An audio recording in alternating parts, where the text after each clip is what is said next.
नमस्कार म हुँ दया अहिले तपाईँ हेरिराख्नु छ दिपजला राष्ट्रिय पत्रिका मार्फत म अहिले यहाँ छु नेपालगञ्जको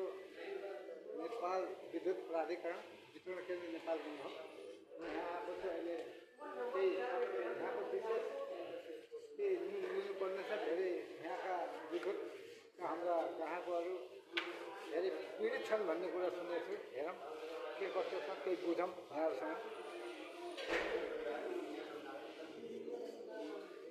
ल यहाँ तपाईँहरू के को लागि लाइन लाग्नुपर्छ विद्युत महसुल बुझाउनको लागि होइन केही तकलिफ छ केही समस्या छ तकलिफ यही लाइन हो जहाँ गए लाइन लाग्नु पर्यो त्यही हो कहाँबाट आउनुभयो नेपाल नेपाल होइन के लाइन त लाग्नुभयो त लाइन सिस्टम किन लाग्यो त पहिला त टोकन सिस्टम थियो त टोकन बिग्रियो हातले लेखेर दिए पनि त हुन्थ्यो अरू कुनै समस्या तपाईँहरूको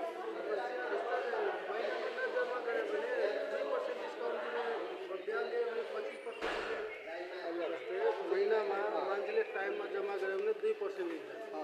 अरू एक्स्ट्रा गयो भने 25% ब्याज आउँछ त्यो डिस्काउन्ट पनि त राम्रो दिनु पऱ्यो त 25% लिनु भएन त ब्याज यो त 7% लिनु पऱ्यो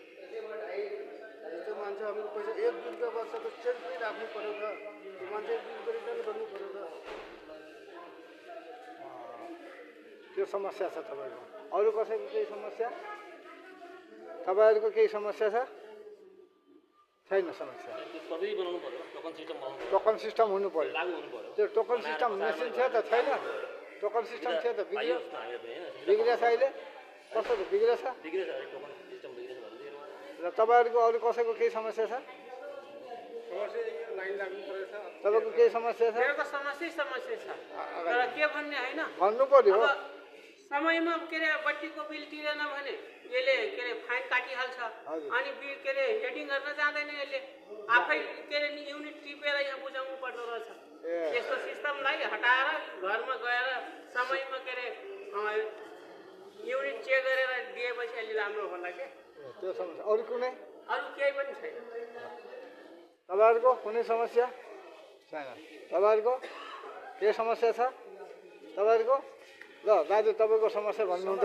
ल भन्नु त यो समग्रमा हामी नयाँ देश बनाउने परिकल्पनामा हामी अहिले नयाँ सरकार पाइरहेका छौँ हामीले दुई घन्टा यहाँ खडा अब यहाँले यहाँको मिडिया मार्फत हाम्रो जिम्मेवार निकायमा बस्ने साथीहरूले अब यसरी जुन मतदान गरेर हामीले नेता